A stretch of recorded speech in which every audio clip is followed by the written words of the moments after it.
ำมือของน้องคนงามอายจะได้ติดดอยหอยตามอยู่กับน้องคนงามทุกเวลา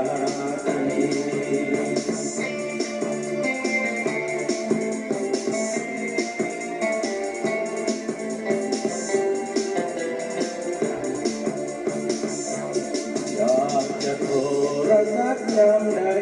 อยากจะโทรศัพท์กับใครขอน้องจงใส่มือถือทันทีโทรศัพท์มือถือคนนี้จะใส่คนดีด้วยศักดิ์ศรีของชาย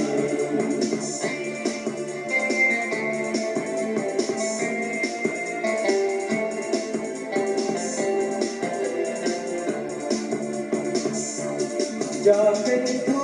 รศัพท์พิเศษจะเป็นโทรศัพท์พิเศษทุกอย่างอัปเกรดแท็กได้โทรได้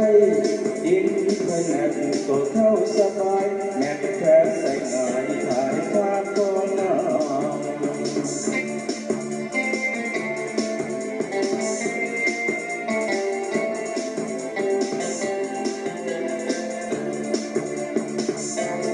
น้องลงโทรศัพท์ยามใดน้องลงโทรศัพท์กับใครไอ้นี่จะได้เข้าใกล้นำคำติดแนบเนื้อที่ปากคนงามหูเก็บน้องบอกห้ามตามใจไอ้ดอกเดิ